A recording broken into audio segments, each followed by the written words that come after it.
ஏன்னா நம்ம உணர்வுகளை நம்மளை விட எவனும் நல்லா சொல்ல முடியாது. ஒரு டைரக்டரை விட ஒரு கவிஞன் பெரிய ஆளே கிடையாது.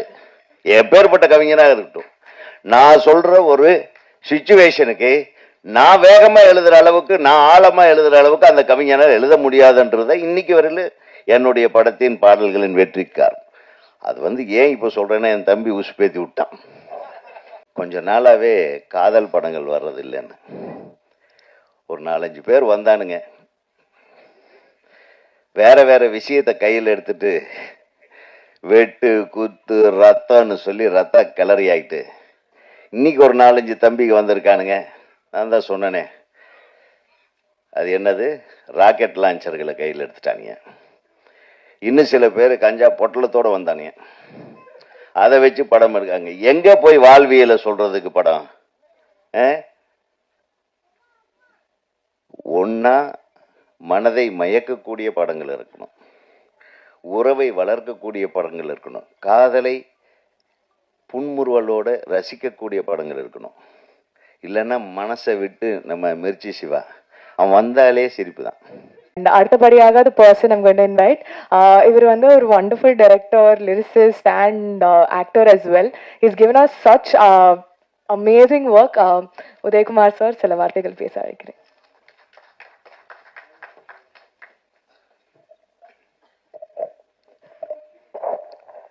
அனைவருக்கும் வணக்கம். 10ஓட 11 நினைச்சிட்டு தான் வந்தேன். ஆனா இது நம்பர் 1 இருக்கு. எனக்கு கிட்டத்தட்ட ஒரு மாதத்துக்கு ஒரு 10 ஆடியோ ரிலீஸு, ஒரு 30 மணி நேரம் நாங்கள் இந்த மேடையிலேயே ஸ்பெண்ட் பண்ணுறோம் உங்களோட சேர்ந்து. ஆனால் இன்றைக்கி உருப்படியாக ஸ்பெண்ட் பண்ணியிருக்கோன்ற ஒரு ஃபீலிங் வந்தது. I wish the entire team all the very best. Director யார் கரெக்டாக? நீங்கள் தானே? கொஞ்சம் வாப்பா, ஒன்றும் பார்க்கவே இல்லை. நல்லா பண்ணியிருக்கீங்க. அதாவது யாருக்கிட்ட ஒர்க் பண்ணீங்க? சிம்புதேவன். ஓகே, சிம்புதேவன் சிறப்பான இயக்குனர் தான். ஓகே, ஒரு மிகச்சிறப்பான இயக்குனர் கிடைச்சிருக்காரு. நீங்கள் இந்த படத்தின் வெற்றியை வச்சு நான் சொல்லலை, எடுத்துக்கிட்ட ஒரு விஷயத்தை எவ்வளவு அழகாக நேர்த்தியாக சொல்லணுமோ அந்த மேக்கிங் ஸ்டைல், அதை பார்த்தா ஒரு 4 ஷாட் பார்த்தாவே இந்த டைரக்டராக தேறிடுவான், இல்லைன்னா தேர மாட்டான்னு நான் சொல்லிடுவேன். ஸோ நீங்கள் ஃபர்ஸ்ட் கிளாஸ் வாங்க, வாழ்த்துக்கள். அதுக்கப்புறம் music director, you have done a wonderful job. உண்மையிலுமே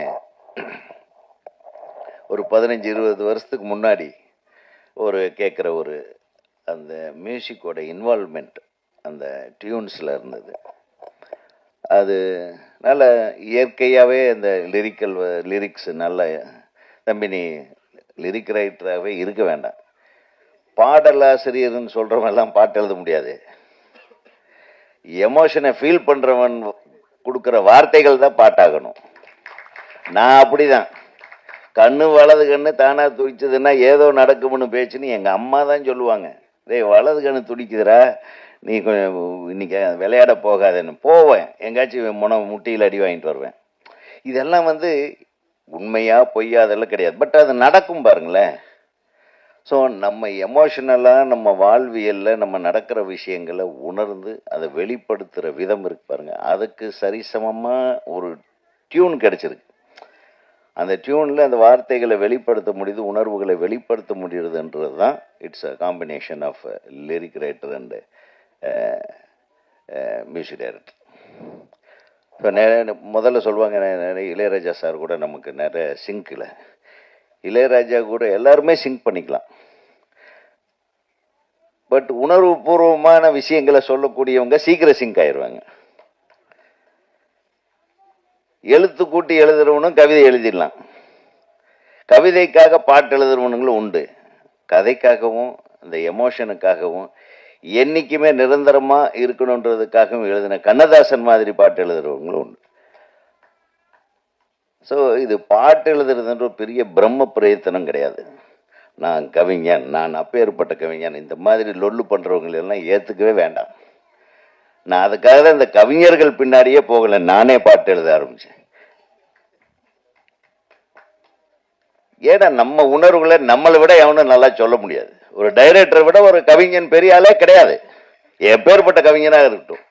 நான் சொல்ற ஒரு சிச்சுவேஷனுக்கு நான் வேகமா எழுதுற அளவுக்கு, நான் ஆழமா எழுதுற அளவுக்கு அந்த கவிஞனால் எழுத முடியாதுன்றத இன்னைக்கு வரையில என்னுடைய படத்தின் பாடல்களின் வெற்றிக்கார். அது ஏன் இப்ப சொல்றேன்னா, என் தம்பி உசுப்பேத்தி விட்டான்.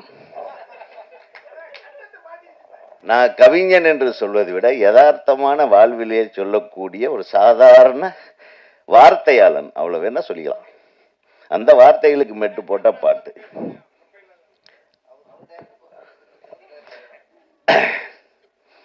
அதாவது என்னுடைய தம்பி சுப்பிரமணிய சிவா சொன்னாரு, கொஞ்ச நாளாவே காதல் படங்கள் வர்றது இல்லைன்னு.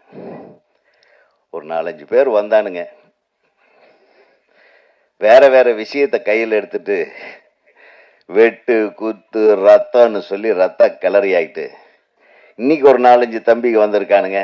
நான் தான் சொன்னனே, அது என்னது, ராக்கெட் லான்ச்சர்களை கையில் எடுத்துட்டானுங்க. இன்னும் சில பேர் கஞ்சா பொட்டலத்தோட வந்தானுங்க, அதை வச்சு படம் எடுக்காங்க. எங்க போய் வாழ்வியலை சொல்றதுக்கு படம்? ஒன்னா மனதை மயக்கக்கூடிய படங்கள் இருக்கணும், உறவை வளர்க்கக்கூடிய படங்கள் இருக்கணும், காதலை புன்முறுவலோட ரசிக்கக்கூடிய படங்கள் இருக்கணும். இல்லைன்னா மனசை விட்டு நம்ம மிர்ச்சி சிவா அவன் வந்தாலே சிரிப்பு தான். மனிதர்களை வளப்படுத்துவது நலப்படுத்துவது, இவர் நலப்படுத்துற விஷயத்த செஞ்சிட்டு இருக்காரு. இவன் படம் 4 படம் பார்த்தா மருந்தெல்லாம் சாப்பிட வேண்டியதில்லை, பிபி இறங்கிடும், சுகர் லெவல் கரெக்ட் ஆகிடும். அதுதான் மிர்ச்சி சிவா. ஆனானப்பட்ட சீரியஸ் பிலிம் மேக்கரையே காமெடி பிலிம் மேக்கர் ஆக்கணும் ஒரே பெருமைக்குரிய நடிகன். அதனால எனக்கு ரொம்ப சந்தோஷமா இருக்கு. சிவா சொன்ன மாதிரி, அந்த சிவா சுப்பிரமணிய சிவா சொன்ன மாதிரி, டைரக்டர் சிவா நடிகர் சிவா 2 பேருமே கலக்கிறாங்க இன்னைக்கு. காதல் படங்கள், அந்த மாதிரியான காதல் படங்கள் எல்லாம் இனி எடுத்தா ஓடாத, ஒரு வாழ்வியல் படங்கள் எடுத்தா ஓடாதான்ற பயத்திலேயே நம்ம எல்லாம் வெளியே போய் வாய்ப்பை கேட்கறது இல்லை. நம்மளுக்கு அதை தவிர வேற எதுவும் எனக்கு தெரியாது. நான் காலேஜில் படிக்கும் போதே காதல் பண்ண வந்தேன், அதாவது 5வது காதல். 4 காதல் தோல்வி பள்ளிக்கூடத்திலேயே. 5வது காதல் கல்லூரியில் கோயம்புத்தூர்ல இருந்து அங்கதான் நாங்கள் சிறுவாணி பக்கம் போயிடுவோம், சாட்டர்டே சண்டேனா அங்க பார்த்து பாட்டு போடுவேன், அங்கேயும் கவிதை எழுதுவேன். சிறுவாணி கரையோரம் வருவாளா மாமம் பொண்ணு. நல்லா இருக்கா? மருதாணி விரலாலே தொடுவாளா ஓரம் நின்னு. தொட்டாளா? ஸோ இந்த மாதிரி நம்ம போற இடத்துல இந்த கவிதை இதுல வாழ்வியல் தான். மருதாணியும் சிறுவாணியும் இல்லாத அந்த வாழ்வியல் அங்கே கோவை மாவட்டத்தில் கிடையாது. கண்ணால கடிவாளம் போட்டாலே கண்ணழகி கண்ணழகி கண்ட மீன் கண்ணழகி, சொல்லாத ஒரு வார்த்தை சொன்னாலே சொல்லழகி சொல்லழகி வண்ணத்தமிழ் சொல்லழகி. இப்படி எல்லாம் நான் அந்த காலத்திலேயே எழுதினேன். எப்போ? 1976. இது எங்க கல்லூரி நாட்கள்ல நானே டியூன் போட்டு நானே பாட்டு எழுதுனேன். இது இசையும் கவிதையும் கற்று வருவதல்ல, அது வரும், தானா வரும். கோயிலில் எங்கள் ஃபாதர் பஜன்ஸ் பாடுவார், அந்த சுண்டல் கொடுப்பாங்க பஜன்ஸ் முடிஞ்ச உடனே. அந்த சுண்டலை வாங்கி சாப்பிட்றதுக்காக மட்டுமே பஜன்ஸ் போவேன் நான். பார்த்தா எங்கள் ஃபாதர் உச்ச ஸ்தாயில் பாடுவார், பெருமாளை பற்றி பாடுவார் சனிக்கிழமை. ஜே ஜே விட்டலா பாண்டுரங்க விட்டலா, அந்த மாதிரி பாட்டெல்லாம் பாடும்போது உணர்ச்சி பிரவாகத்தில் எல்லாரும் அந்த தாளம் தட்டிட்டு அதை பார்க்கும்போது, இப்போ இவ்வளவு ரசிகர்களா எங்கள் அப்பாவுக்கு, நான் இந்த மாதிரி ஒரு ஆளாகணும், அப்படி ஒரு ஆசை வந்தது தான் எனக்கு. எங்கள் அப்பந்தான் குரு. இன்னைக்கு நான் ஜெயிச்சுங்க நிற்கிறேன்னா, இத்தனை பேர்த்துக்கு முன்னாடி ஒரு இடம் நீங்கள் கொடுத்து நான் உங்கள் கூட பேசுகிறேன்னு அது காரணம் என் தந்தை தான். ஆக எங்கே வாழ்வியல் ஸ்டார்ட் ஆகுது பாருங்க. இது கன்னுலேயோ கஞ்சாவிலேயோ அபின்லேயோ இதுலேயோ கிடையாது. இன்னைக்கு வரக்கூடிய படங்கள் இது எல்லாம் சார்ந்து இருக்காம சுப்பிரமணியம் சிவா சொன்னது போல காதல் வாழ்வியலை எடுங்க. இந்த காதல் படம் ஒரு பாரதி ராஜாவோட மண்வாசனை மாதிரி, ஒரு கிழக்கு வாசல் மாதிரி, என்னையும் சொல்லிக்கிறேன், மிகப்பெரிய வெற்றி படமாக மாற வாய்ப்பு இருக்கிறது. நம்ம பக்கத்தில் மந்த்ரா வந்து மிக அழகான பொண்ணு. நானும் ஜெயராமும் ஹீரோ, டபுள் ஹீரோ, அண்ணனும் தம்பியாக நடித்த படம் தான் சின்ன ராமசாமி பெரிய ராமசாமின்னு. அந்த படத்தில் எனக்கு ஹீரோயினா நான் இவங்களை செலக்ட் பண்ணிட்டேன். அப்புறம் அவங்க அம்மாவுக்கு ஒரு பெரிய கன்ஃபியூஷன், சார் இன்னொரு படம் வேறு வருது சார் அப்படின்னு. வருதாம்மா, சொல்லுமா, பரவாயில்ல, இதை முடிச்சுட்டு அதை பண்ணுவோம், இதை சைமல்டேனியஸாக பண்ணுமா அப்படின்னேன். இல்லை சார், இந்த மாதிரி நீங்கள் சொல்லுங்கள் சார், எது என் மகளுக்கு நல்லது அப்படின்னு சொல்லி உண்மையிலுமே கேட்டாங்க. அப்போது அந்த அருண் விஜய் முதல் படம் அறிமுகமாகிறார், விஜயகுமார் சாரோட சன்னு. நான் நினச்சேன் அது தனியாக ஒரு ஹீரோ, மெயின் ஹீரோ, ஒரே ஹீரோ, அதில் நடிக்கட்டுமா, பரவாயில்ல, மந்த்ராவை வாய்ப்பு கிடைத்தால் பிற்காலத்தில் நான் பயன்படுத்திக் கொள்கிறேன். அந்த வாய்ப்பு இன்னும் கிடைக்கல. அருமை சகோதரி மந்த்ரா அவர்கள் ஒரு பெரிய ரவுண்டு வந்துட்டாங்க. அவங்க இப்போவும் என்கிட்ட சொல்லிட்டு இருந்தாங்க, நான் இனிமேல் தமிழ் இண்டஸ்ட்ரியில் பெரிய லெவலில் நான் எல்லா படத்துலையும் நடிக்க போகிறேன் சார். நான் சொல்லிடுமா ப்ரெஸ்ஸுக்கிட்டேன்னு சொன்னேன், மறந்துட்டேன் சார் நினச்சி. ஸோ அவங்க சார்பாக நான் சொல்லிக்கிறேன், இந்த அன்பு சகோதரிக்கு நம்ம ஊர் வளர்த்து விட்ட குழந்தை அது. அவங்க மிகப்பெரிய ரவுண்டு வரணும். ஏன்னா இப்போ நிறைய அண்ணி ரோல், அக்கா ரோல் எல்லாம் பஞ்சமாக இருக்குது. இப்போ எல்லாமே வந்து சீரியலில் தான் பிஸியாக இருக்காங்க. அதனால் அந்த இடம் உங்களுக்கு நிச்சயமாக கிடைக்கும் என்று உங்களுக்கு வாழ்த்துக்கிறேன். ஏன்னா இந்த படத்தில் வந்தாலும் விட்டாங்க பாரு ஒரு அடி, ஹீரோவை மிரட்டலான செம்மாடி. யாரா இந்த பொண்ணுன்னு பார்த்தா அதான். அதுக்கப்புறம் மந்த்ரா ஃபேஸ் கொஞ்சம் மாறி இருக்கு. என்ன அடி, அப்படி திரும்பினா வீட்டில் பொண்ணுக்கு ஒரு அடி. பக்கத்தில் வந்து உட்கார்ந்தோடனே நான் கொஞ்சம் ஒதுங்கி தான் உட்காந்துருந்தேன், பயந்துட்டு.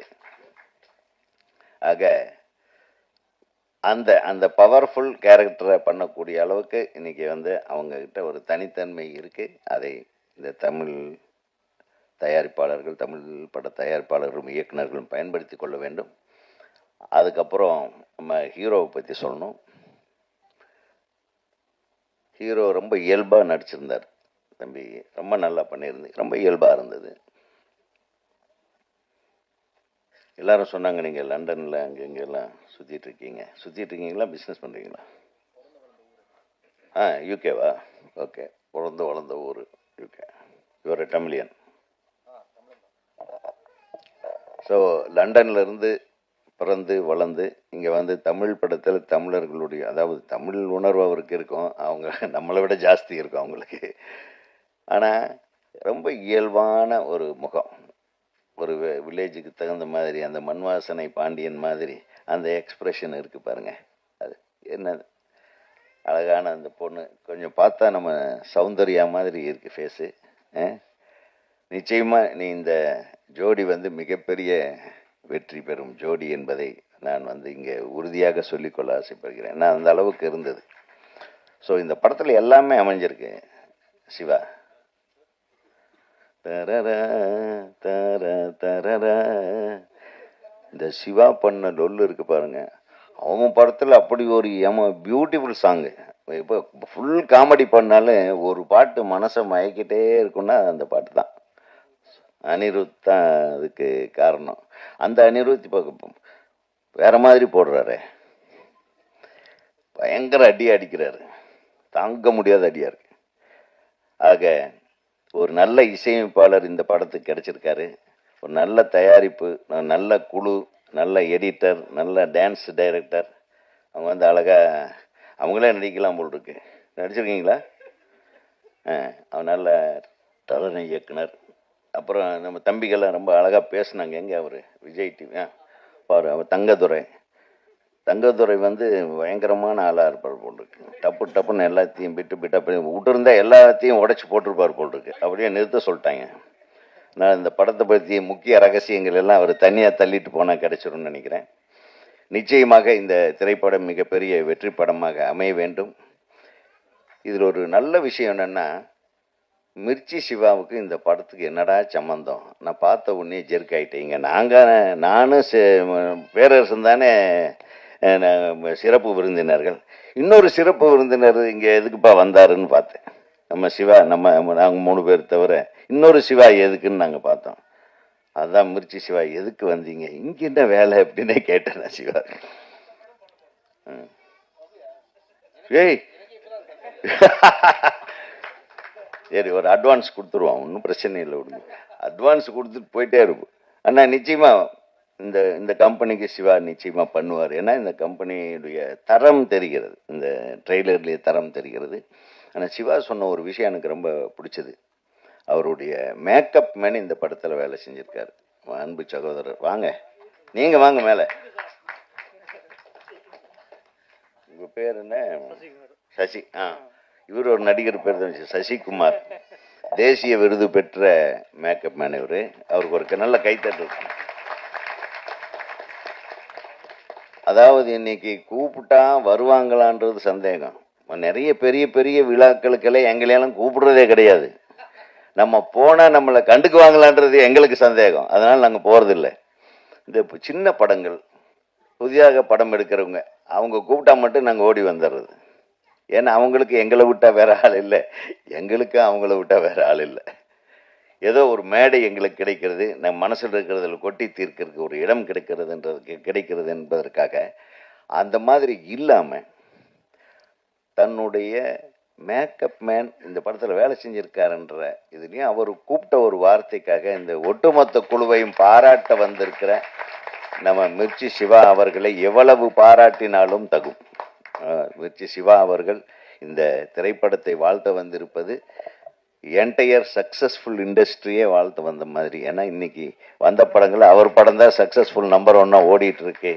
பறந்து வா மகனே, பறந்து வா என்று கூறி வாழ்த்து கூறி விடைபெறுகிறேன். நன்றி.